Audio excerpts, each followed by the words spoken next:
오늘 보실 말씀은 누가복음 22장 14절부터 20절까지 말씀입니다. 제가 봉독하겠습니다.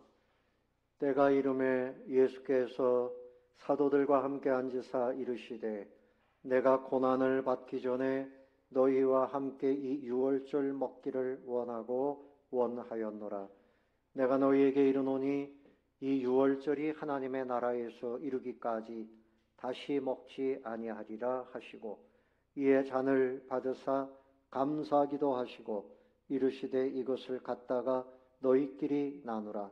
내가 너희에게 이르노니 내가 이제부터 하나님의 나라가 임할 때까지 포도나무에서 난 것을 다시 마시지 아니하리라 하시고 또 떡을 가져 감사기도 하시고 떼어 그들에게 주시며 이르시되 이것은 너희를 위하여 주는 내 몸이라. 너희가 이를 행하여 나를 기념하라 하시고 저녁 먹은 후에 잔도 그와 같이 하여 이르시되 이 잔은 내 피로 세우는 새 언약이니 곧 너희를 위하여 붓는 것이라. 아멘. 할렐루야. 성가대 찬양 읽겠습니다.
가까이 계신 분들 인사합시다. 반갑습니다.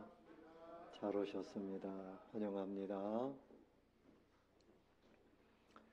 오늘은 성찬을 받는 날인데 성찬에 관한 말씀을 먼저 드리겠습니다. 성만찬의 영광으로, 이런 제목입니다. 최근에 간혹 이런 잔치를 베푸는 사람들이 있대요. 병원에서 이제 내가 얼마 못 산다고 한다.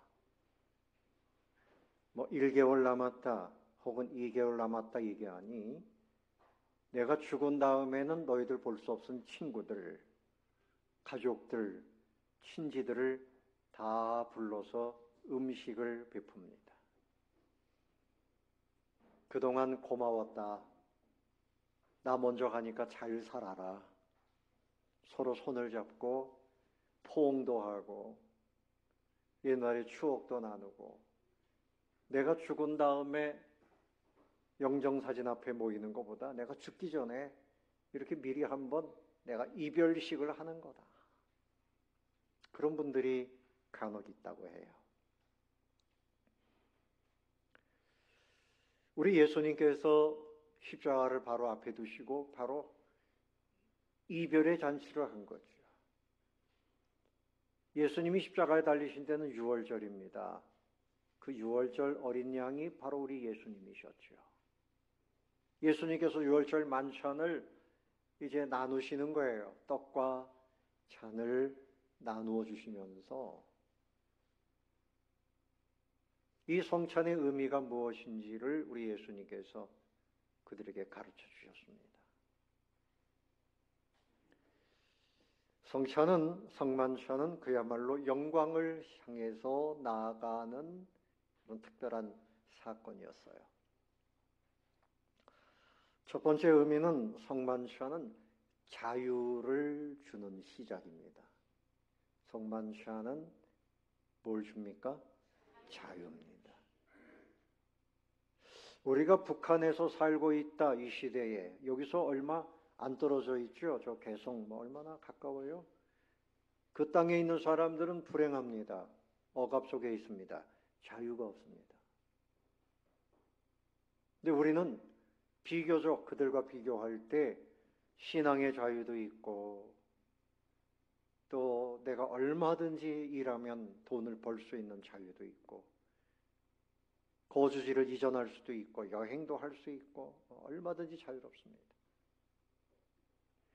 그런데 여러분, 성경에서 유대인들에게 자유를 말씀하실 때 그 사람들이 내가 누구의 종도 안 됐는데 왜 자유를 말하느냐? 가장 중요한 것은 죄의 문제죠. 죄에 묶여있는 인생은 가장 불행한 겁니다. 이 땅에서 잘 먹고 잘 살다가 죄를 짓고 그 죄 때문에 지옥에 떨어지면 그 사람은 가장 불쌍한 인생을 산 거예요. 60년, 70년, 80년 긴 세월 동안 죄의 문제를 해결하는 사람이 인생의 진정한 성공자라 할 것입니다. 아멘. 죄가 우리를 얽어맵니다. 죄가 있는 증거는 뭔가 하면 슬픔이 있어요. 근심이 있어요. 죄 이후에는 사망이 있고 지옥이 있어요. 그래서 불안한 겁니다. 질병에 눌려 있습니다. 숲속에서 개 한 마리하고 여우가 만났답니다. 여우가 하는 말이, 야, 너는 이 목에 웬 그렇게 목걸이를 하고 있냐? 그 목걸이가 뭡니까? 개목줄이죠. 이거 우리 주인님이 해주신 거야? 멋있지? 근데 말이야, 나는 여우가 부러워. 너는 산딸기도 따먹고 뭐든지 먹고 싶은 대로 먹고 다니고 싶은 대로 다니고, 또 저 새 둥지에 올라가서 알도 꺼내 먹고 얼마든지 할 수 있는데 나는 그냥 주인의 상에서 떨어지는 그 밥 부스러기, 찌꺼기 그거 먹고 사는데 양은 많이 주는데 질이 별로야. 그리고 나는 이 목걸이를 하고 딱 집에 붙어 있어야 돼. 항상 집을 지켜야 돼. 그러니까 여우가 하는 말이, 아유, 그래도 네가 부러워. 나는 내 삶을 내가 결정해야 되니까 항상 불안해. 너는 주인이 다 해결해 주니까 얼마나 좋아. 생각해 보니까 누가 자유를 누리는 건지 생각을 깊이 하게 됩니다. 여러분, 진정한 자유는 이 관계의 문제예요. 예수님 말씀하셨죠. 너희가 진리를 알지니 진리가 너희를 자유케 하리라.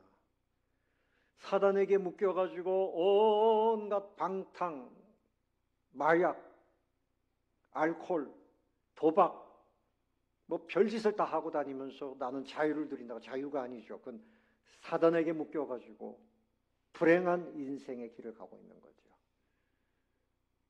우리가 자유를 누리려면 진리 대신 하나님께 딱 붙어 있어야 돼요. 그것이 자유입니다. 물고기는 물속에 있을 때 자유로워요. 호랑이는 뛰어다니면서 자유를 누려요. 우리 사람은 하나님 안에 있을 때 자유를 누리는 겁니다. 그래서 죄의 종이요, 사단의 종이요, 사망의 종이었던 우리를 하나님의 자녀로 탁 뺏어 오시기 위해서 우리 예수님이 이렇게 살과 피를 내어 주신 줄로 믿습니다. 이 유월절은 예수님 당시의 기준으로 보면 1500년 전에, 지금으로부터 3500년 전에 애굽에서 해방된 그날이 바로 유월절이죠. 그 애굽의 바로 왕이 풀어주질 않아요. 하나님께서 모세를 통해서 여러 가지 재앙을 보내도 불듯 말듯 하면서 안 풉니다. 마지막에 10번째 재앙, 장자가 다 죽습니다. 그러니까 그 애굽의 집집마다 초상이 났어요. 다 죽었어요. 바로의 왕도 그 아들이 죽었어요. 그런데 유독 하나님의 백성 이스라엘 백성들은 그 문설주에 어린 양의 피를 바르면 죽음의 사자가 넘어갑니다. 그래서 유월, 넘어갔다. 그 어린 양의 피는 누구의 피를 상징하는 걸까요? 예수님. 여러분, 어느 교회인지 수준이 대단합니다. 근데 예수님이 십자가에 달리신 그 절기가 바로 유월절입니다. 어쩌다 보니까 유월절이 아니고 하나님이 모든 계획 가운데서 딱딱딱딱 맞추신 거예요. 그래서 애굽에 있던 이스라엘 백성들에게 해방, 자유, 바로 왕의 종처럼 살지 말고 이제는 하나님의 백성으로서 하나님을 섬기며 복을 누리며 살자, 이런 자유를 그때 주신 것처럼 이 성찬은 우리에게 자유를 주시는 의미가 있습니다. 누리시기를 바랍니다. 따라 봅시다. 나는 자유인입니다. 누구 때문에? 예수님 때문에. 자유는 정치적으로 애를 써서 정치적인 자유를 얻을 수 있어요. 그러나 북한에서도 자유를 누리는 사람들이 있어요. 예수님을 구주로 믿고 그야말로 하나님 보실 때 진정한 자유인이 된 사람들이 있어요. 사도 바울은 옥중에 갇히기도 했지만 그는 자유인이었어요. 내가 주 안에서 나는 자족하고 나는 기쁘고 나는 행복합니다. 자, 19절 말씀 보십시오. 19절에 또 떡을 가져 감사 기도하시고 떼어 그들에게 주시며 이르시되 이것은 뭐라고요? 너희를 위하여 주는 내 몸이라 그랬어요. 너희를 위해서 주는 내 몸이라. 우리 예수님께서 당신의 살과 피를 내어주시면서 우리를 사신 겁니다. 묶여있던 우리를 피값으로, 그 몸값으로 우리를 자유케 하신 거예요. 이것을 대속이라고 말합니다. 속량이라고 말합니다. 그러므로 성찬을 받을 때마다 나는 자유인이다. 뭔가에 눌리지 마세요. 얽매이지 마시기 바랍니다. 슬픔을 벗어나시기 바랍니다. 아멘. 죄책감에서 벗어나시기를 바랍니다. 아멘. 가난이 여러분을 억누르면 안 돼요. 재물이 여러분의 주인 노릇하는 거 아니에요. 하나님이 나의 아버지가 되셨으니 나는 자유인이다. 옆에 계신 분들에게 축복하세요. 당신은 자유인입니다. 시작.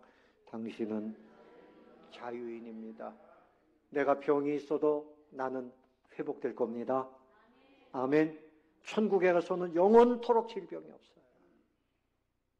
누구도 우리를 얽맬 수가 없어요. 우리는 진정한 자유인이 된 것입니다. 두 번째는 성만찬은 행복의 증가입니다.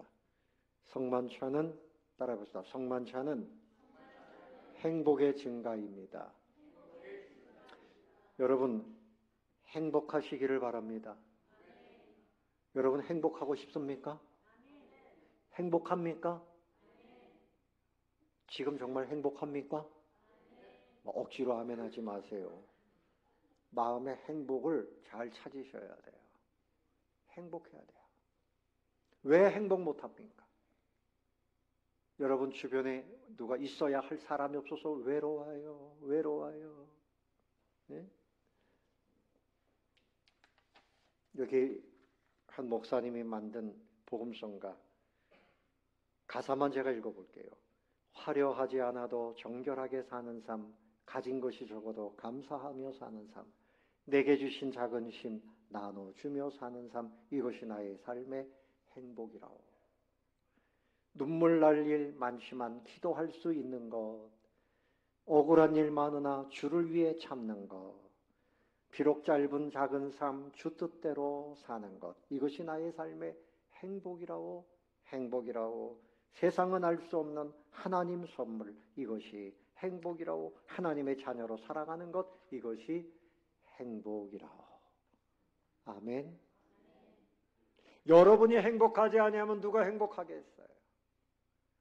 모세는 이스라엘 백성들을 향해서 너희는 행복한 자로다.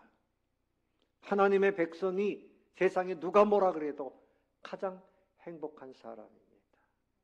이것을 분명하게 확증해 주시고 여러분에게 주실 그 행복이 증가되도록 하기 위해서 예수님께서 성찬을 베풀어 주시고 십자가에서 달리신 거예요. 제가 음식점에 가보면 사람들의 그 표정을 살펴봅니다. 행복하지 않은 사람이 없어요. 특별히 여러 가지 음식이 있는 뷔페 식당에 가보면 접시를 이렇게 들고 얼마나 심차게 걸어 다니는지 몰라요. 평소에는 잘 걷지도 못하던 사람이 음식 가지러 갈 땐 막 걸어갑니다. 눈빛을 보면 막 그냥 빛이 번쩍번쩍해요. 내가 뭘 먹을까? 뷔페 식당에 가면 본인이 먹을 수 있는 만큼 그냥 끝까지 먹어도 돼요. 응? 요즘에 시간을 좀 정하긴 하더만. 음식을 먹을 때 행복해집니다. 이따가 점심 드실 때 한번 보세요. 다 얼굴이 좋아져요. 그런데 예수님께서 최고의 음식을 베푸시는 거예요. 생명을 주는 음식. 정말 우리에게 가장 필요한 이 음식을 주시는 이유는 행복하라는 겁니다. 행복을 위해서 주시는 거예요. 행복이 점점 증가되는 거예요. 증가되는 거예요. 주님의 몸, 주님이 흘리신 피, 이것만큼 나를 유익하게 하는 음식이 어디에 있겠냐고요. 악성이라고 하는 베토벤, 그분이 정말 위대한 음악을 만들었는데요. 이분은 몸이 아파가지고 수술을 4번 이상 받았어요. 그리고 13살에 부모님을 잃었어요. 고아가 됐습니다. 17살의 동생을 양육 책임을 지고 이렇게 사는데 거기다 귀머거리가 됐어요. 늑막염을 앓았어요. 그런데 이분은 친구들한테 하는 말이 뭔가 하면 행복하게 사세. 행복하게 사세. 그렇게 말을 했답니다. 이분은 하나님의 은혜가 그 심령에 흐르고 있던 거지요. 행복하게 사시기 바랍니다. 이 전등을 만든 이 에디슨도 귀머거리였어요. 그래서 그분은 그것이 감사했답니다. 내가 연구할 때 집중할 수 있어서 감사하다. 행복한 거지. 좀 옛날 얘기인데요. 강서구의 가양동이라고 하는 곳에 있는데 볼링 센터에 목요일 금요일 되면은 오후 한 5시쯤 되면 기쁜 우리 복지관이라고 하는 곳에서 아이들이 오는데 지체장애, 다운 증후군, 자폐증 이런 아이들이 볼링을 치러 온답니다. 그럼 애들이 막 이상한 소리를 지르고 그러니까 거기 일반 손님들이 싫어하잖아요. 근데 그 주인은 그 아이들을 마다하지 않고 볼링을 마음껏 쳐라. 그리고 2시간, 3시간을 쳐도 그냥 6,000원만 받고 나머지는 그냥 주인이 그 사장님이 자기가 손해를 보더라도 그냥 그렇게 그 아이들이 기뻐하는 것을 볼 때 내가 너무 행복하다. 그래서 그렇게 했다는 거죠. 사랑하는 성도 여러분, 진정한 행복은 주님을 제대로 아는 사람, 주님을 믿는 사람의 몫입니다. 재물이 행복하게 할 것 같지만 아니에요. 재물 때문에 비극적인 삶을 사는 사람들이 너무 많아요. 지식이 아니에요. 건강하다고 아니에요. 진정한 행복은 내 영혼을 붙들고 계신 주님으로부터 오는 것입니다. 주님이 나에게 최고의 사랑을 부어주신다는 그 사실을 믿을 때 날마다 행복한 것이죠. 자, 20절 말씀에 보면 하반절에 곧 너희를 위하여 뭐 하는 것이라? 붓는 것이라. 뭘 붓는다? 피를 쏟아 붓는다. 너희를 위하여. 여러분을 위해서 누가 그렇게 희생적으로 사랑하겠어요? 저는 요즘에 젊은이들 보면 참 부모님들보다 지혜롭게 잘 산다. 요즘 아이들, 젊은이들 좀 이렇게 돈이 생기면 해외여행 탁탁 갑니다. 네? 우리는 옛날에 꿈도 못 꿨죠. 해외가 어디냐? 그럼 제주도까지 가는 게 해외였어요. 네? 그리고 잘 살아요. 그 부모님이 기쁜 거죠. 우리 자녀들이 잘 사니까. 그렇죠? 부모님이 열심히 가르쳐서 막 미국으로도 가고 일본으로도 가고 막 해외 가서 살고 성공하고 그 부모님이 다 그런 마음이 있는 거죠. 우리 예수님께서 이렇게 희생하시는 것은 너희들 행복해라. 내가 거름이 될게. 내가 거름이 될게. 너희들 행복하라. 펠리컨이라고 하는 이 새는요, 먹이가 없으면 새끼가 가슴살을 뜯어먹는답니다. 가슴살을 내줘요. 황제 펭귄이라고 하는 이 펭귄은 알을 낳고 100km 그 먼 바다까지 가서 먹이를 구해온답니다. 자기가 먹지 않고 새끼에게 준다. 가시고기라고 하는 것은 알을 낳으면 어미는 도망가 버리고 이 아비 고기가 계속 옆에서 산소를 공급하고 부화가 되도록 하고 그 새끼에게 또 먹이를 물어다 주고 그리고 나중에 수풀에 머리를 쳐박고 죽는답니다. 그 새끼를 살리고 희생하는 거예요. 미물들도 그렇게 하는데 우리 사람은 누구나 다 마찬가지예요. 우리 자녀들이 행복하기 위해서 부모들이 애를 쓰죠. 근데 우리 예수님은 당신의 몸을 희생하시면서 우리를 죄의 나라에서 하나님의 나라로 이끄셨습니다. 자유케 하시고 그리고 우리에게 기쁨이 증가되고 사랑이 증가되고 평안함이 증가되도록 그렇게 정말 행복이 증가되도록 그런 은혜를 베풀어 주시는 거예요. 이 성찬이라는 말은 여러 가지 뜻이 있는데 Holy Communion, 거룩한 교제 이런 뜻이 있어요. 이 성찬은 그야말로 음식을 먹기 위해서 우리가 교제하는데 그 성찬을 통해서 우리에게 생명을 주시고 이제는 하나님과 거룩한 교제를 하면서 그리고 정말 진정한 행복을 누려라 이렇게 나눠주시는 거죠. 고린도후서 8장 9절에 예수님에 대한 귀한 말씀이 나옵니다. 우리 주 예수 그리스도의 은혜를 너희가 알거니와 부요하시니로서 너희를 위하여 가난하게 되심은 그의 가난함으로 말미암아 너희를 부요하게 하려 하심이라. 여러분 우리 예수님이 가난하게 되셨죠. 하늘 보좌를 버리시고 연약한 인간의 몸으로 이 땅에 오셨어요. 배고프고 예, 또 몸도 아프고 사람들에게 고통을 당하시고 그렇게 되신 이유는 우리를 부욕해 하기 위해서입니다. 여기서 부요라는 말은 첫 번째, 하나님과의 관계가 회복되게 하시는 겁니다. 할렐루야. 하나님과 원수 관계였지만 이제 하나님이 나의 아버지가 되었어요. 하나님이 아버지가 됐으니까 우리에게 필요한 것을 정말 채워주시되 천국까지 주시는 하나님 아버지. 천사들이 우리를 수종듭니다. 이런 관계의 교제를 누리게 하시는 거죠. 그리고 영적인 풍요입니다. 내면의 사랑이 풍요로워져요. 감사가 풍요로워져요. 기쁨이 풍요로워져요. 절망이 아니라 소망이 넘쳐나게 됩니다. 그래서 우리 주님께서 당신의 살과 피를 나눠주시면서 교제하고 나눠주시면서 우리를 행복하게 하셨어요. 여기서 우리가 배울 것은 우리도 주님처럼 다른 사람들 복음으로 자유케 하시기를 바랍니다. 자유케 하시기를 바랍니다. 아멘.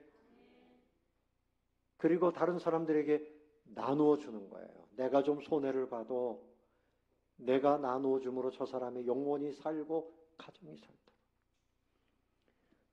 세 번째 마지막으로 생각할 것은 성만찬은 최고의 감사입니다. 최고의 뭐라고요? 감사입니다. 지독한 저주를 받으시는 우리 예수님, 십자가에 달리실 것을 우리 예수님께서 아셨어요. 근데 17절에 보면 또 19절에 두 번 감사가 나와요. 17절 다 같이 이에 잔을 받으사 감사 기도하시고 19절 또 떡을 가져 감사 기도하시고 우리 예수님께서 이제 십자가를 앞에 두셨는데 감사합니다. 감사를 해요. 성찬식을 그래서 유카리스트, 감사제, thanksgiving, 감사제 이런 뜻이 있어요. 예수님이 무엇을 감사하셨을까? 첫 번째는 내가 아버지 하나님의 뜻을 순종하며 따라가게 된 것을 감사합니다. 하나님의 뜻대로 사는 것에 대한 감사, 수준 있는 감사죠? 그런 감사. 두 번째는 내가 희생함으로 지옥 갈 사람들 천국 가게 만들고 저들을 해방시키고 자유케 하고 행복하게 할 수 있는 것이 얼마나 감사한지 그것을 감사한 거예요. 저도 이제 나이가 이렇게 들어가면서 철이 나는 것 같아요. 어릴 때부터 나에게 사랑 베풀어 주신 분들에 대한 감사가 자꾸만 새롭게 올라옵니다. 부모님에 대한 감사. 또 형제들 가운데서도 제가 공부할 때 학비를 해주시고 신학대학에 목사가 되겠다고 할 때 그때 학비도 해주시고 여러 번 해주신 우리 누이들. 또 어릴 때 먹을 것이 많지 않은데 친구 집에 가면 그때마다 그 어머니가 그냥 맛있게 먹을 것을 그렇게 주셨던 그런 것들이 생각이 나요. 근데 그 감사를 표현해야 되는데 내가 감사를 좀 해야지 그러는데 그 어머니가 돌아가셨어요. 참 감사는 기회가 있을 때 해야 되는 줄로 압니다. 미국의 개척 시대에 가난하지만 꿈을 가진 스트로사라고 하는 청년이 있었는데 너무 가난해서 어떻게 할 방법이 없어가지고 그 지역에 부자를 찾아갔어요. 바턴이라고 하는 부자에게 가서 나 이런 꿈이 있습니다. 나에게 좀 투자하십시오. 내가 훗날 갚겠습니다. 그래서 2,000불을 빌렸어요. 그래가지고 성공했습니다. 그런데 성공했으니까 2,000불을 가서 이자까지 해서 갚았지요. 잘 갚았어요. 근데 10년이 지났는데 자기는 점점 잘 살게 됐는데 자기를 도와줬던 바턴 씨가 그만 사업이 안 돼가지고 파산했다는 거예요. 그래서 이 청년이 찾아갑니다. 빈손으로 찾아간 것이 아니라 7만 5천 불을 가지고 찾아갔답니다. 7만 5천 남의 일이라고 여러분 표정 보니까 그냥 딴 데만 생각하고 있는데 잘 들어보세요. 그러니까 그 바톤 씨가 여보게 자네가 옛날에 빌려간 돈 다 갚았는데 이 7만 5천 불 이렇게 많은 돈을 왜 가지고 왔나? 사장님 2천 불 가지고 전 못 갚아요. 7만 5천 불 가지고도 안 돼요. 사장님이 나를 믿어주시고 나에게 그만한 돈을 투자했기 때문에 내가 이렇게 잘 살고 있는 겁니다. 사장님의 그 은혜를 내가 앞으로도 계속 갚겠습니다. 이거 가지고는 안 돼요. 여러분, 하나님의 은혜, 하늘을 두루마리 삼고 바다를 먹물로 삼아서 다 기록을 한들 어찌다 기록하겠어요? 어찌다 기록하겠어요? 그래서 예배는 감사하기 때문에 예배하는 겁니다. 오늘 내가 하나님 앞에 어떻게 감사를 표현할까? 감사를 가지고 와야지. 마음의 감사. 감사를 준비하고 와야지 그 예배가 성공하는 거예요. 너 왜 왔니? 어디 감사를 표현해봐라. 근데 빈손 들고 와가지고 그냥 감사합니다. 입만 싹 닫고 가면 주님께서 왜 왔니? 그러실 거 아니에요. 예배는 가장 중요한 것은 감사입니다. 감사하시기 바랍니다. 하나님께 넘치도록 감사해도 우리가 하나님의 은혜를 다 갚을 수가 없어요. 나를 살리기 위해서 우리 예수님이 하나님 앞에 감사하면서 희생하셨던 그것을 기억한다면 우리가 어떻게 하나님 앞에 무감사의 삶을 살 수 있겠습니까? 그래서 성만찬의 새로운 이름은 충성맹세라는 뜻이 있어요. 세크라멘트라는 말인데요. 로마 군인이 황제의 군사가 될 때 충성서약을 하는 겁니다. 이제 우리가 성찬을 받으면서 예수님 하나님 앞에 순종하시고 희생하시면서 나를 구원해 주셨으니 나도 이제는 주님의 백성으로 살겠습니다. 오늘 세례 한 분이 세례 받았어요. 어제 문답하면서 그 마음의 결단을 이야기해봐라. 앞으로 정말 하나님의 말씀대로 잘 살겠습니다. 그 결단을 제가 들었어요. 우리 장로님하고 같이. 하나님 앞에서 결단하는 거죠. 세례라고 하는 것은 과거에 내 마음대로 살던 거 다 끊어내고 이제는 하나님의 뜻대로 헌신하고 충성하고 주님 나를 위해서 십자가 지셨으니 예배뿐만이 아니라 봉사하고 헌신하고 평생 하나님의 뜻대로 살겠습니다. 이런 그 고백이 있어야 세례를 베푸는 거지요. 그래서 모든 공예배에 참석하겠느뇨? 예. 세례 받으신 분들 우리가 그런 질문을 다 그 질문하고 답도 하고 세례 받았을 거예요.